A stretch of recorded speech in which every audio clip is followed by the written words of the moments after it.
So let's begin with a prayer. Heavenly Father, Divine Mother, friend, beloved God, great masters of self-realization, Jesus Christ, Babaji Krishna, Lahiri Mahashaya, Swami Sri Yukteswar Ji, beloved Guru, Paramhansa Yogananda Ji, saints of all religions, our dear friend and guide, Swami Kriyananda Ji, we humbly bow before you all. We thank you for the gift of these teachings and especially of energization exercises.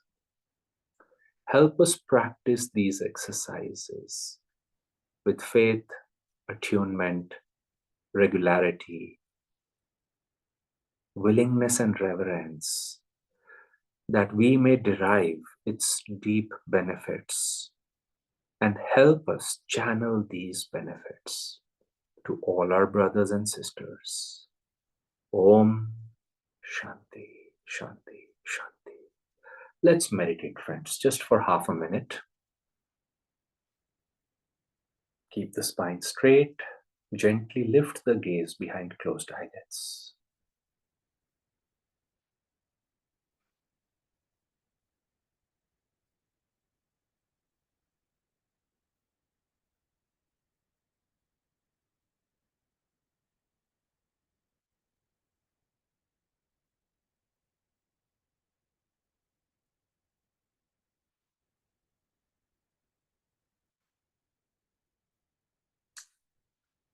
Om Shanti.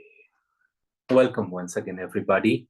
And today's class is more about enumeration of benefits. Last week, I had explained what's going on when we tense and relax in the muscles on a physical level.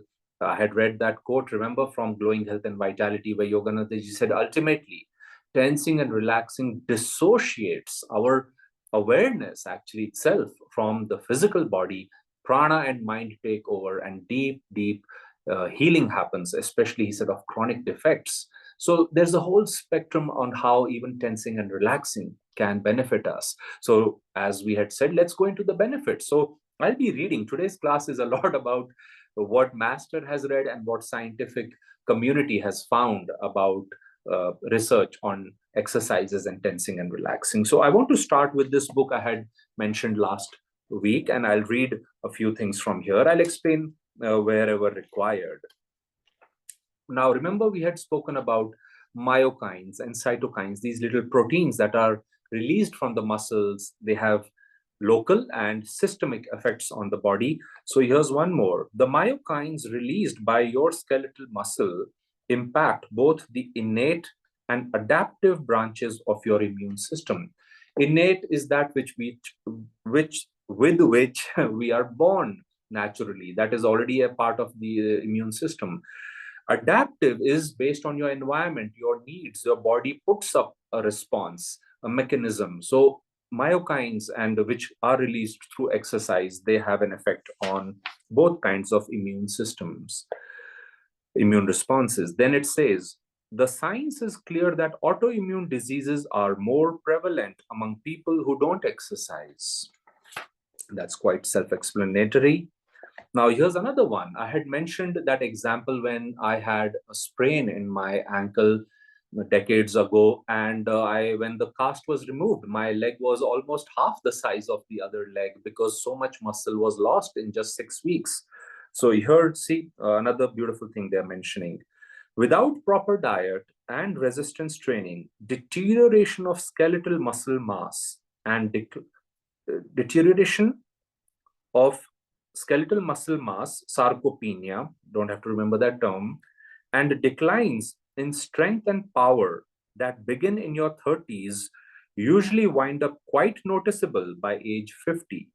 These reductions occur at a rate of around 0.8 to 1% and around 2 to 3% respectively. And again, this is for generally with age that loss happens, but especially if we do not engage the muscles, that's when this gets pronounced. Another statistic, You can expect to lose roughly 12% of your strength with each week of inactivity. And inactivity means complete lack of any movement. And a good example is fracture the car, and we may put plaster casts and such. So anyway, tensing and relaxing has many benefits to keep up and build this muscle. You know who comes to mind right now? Vishnu Ghosh, Yogananda ji's youngest brother. Master said he took the benefits of energization deeply into the physical body and such, and was able to do such superhuman feats of strength and activity and exercise that even the professors of Yale and other universities where he traveled in Europe and America was stunned by what Vishnu Ghosh and many of the students he had trained, what they were able to do. And Master said they were all developed through energization exercises only. Okay, so now I'll go further into a few other aspects of when we are doing energization exercises. There is, of course, the 39 exercises, and Master taught it with a certain emphasis to do in a regular manner. But if we are, and he writes again in the first chapter of Glowing Health and Vitality, if you are aiming at strengthening a particular organ system or body part, how you can do more of those exercises with greater duration of holding the tension, of how you can do more repetitions, do just that exercise more often and at multiple times of the day. So those details are in the book, but I want to mention how components of master's energization are also, they've been researched in different forms of exercises and what are their benefits. For example, there is resistance exercise training. And again, Master said, I mentioned last time, 10 pounds, you can lift 10 pounds if that's what you need, 20, 30, 40. And he didn't stop over there. He said, see how much you need for how long you need. Of course, he said, don't strip your muscle gears. You have to gradually build it. But he said, if that's what you need, do that. Energization exercises, another remarkable benefit is they can be done mentally also. I will not go in that subject right now. Another time we can cover it. But we've had two people in the US who had quadriplegia. They were paralyzed below the neck. But the blessing is that prana, you can visualize it or you can feel it. And in feeling, you can feel the currents through the medulla and send them to different body parts. And again, when you do it with greater intensity, you can increase that flow to that degree. So resistance exercise training is also something which builds new, stronger muscle tissue. Endurance exercise, which is long durations of low tension muscle contractions.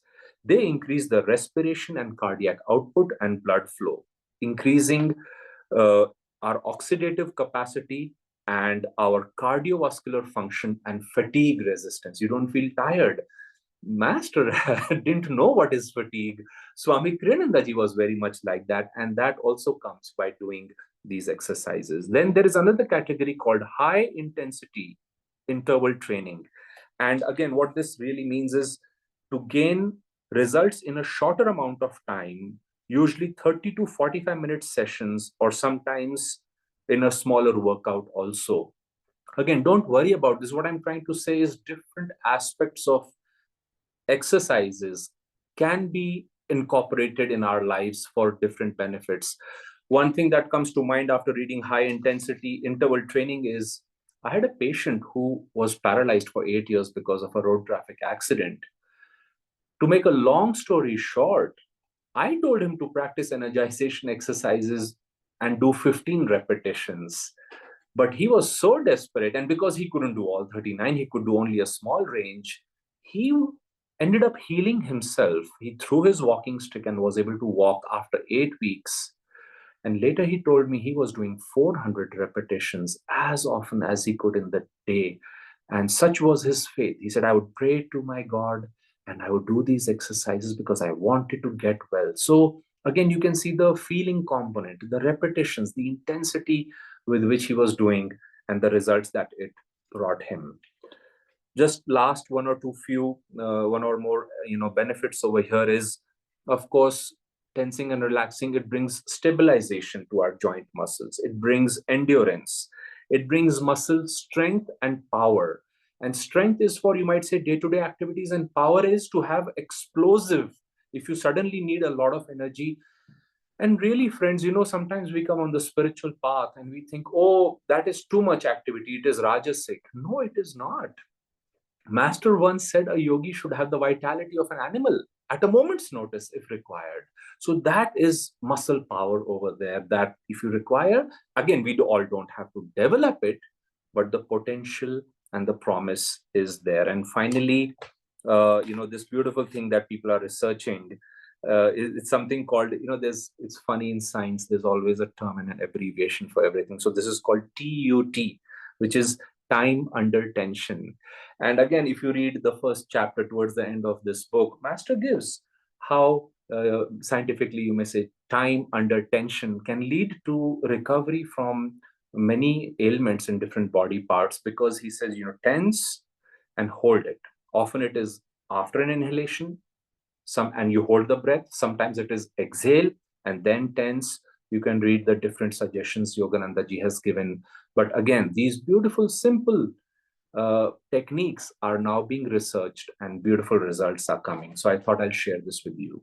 Now, I won't go into detail, but one time Paramhansa Yogananda ji explained that there are, of course, he said, a host of physical diseases. There are thousands of them known. The list is really long. And Master says that too. He said it's too long of a list, but there are many kinds of physical diseases. Then he said there are psychological diseases. Last time we discussed a few of them when I spoke about moods. It's like anxiety, irritability, unwillingness, laziness, unkindness. These are things of, or anger. They are emotional challenges.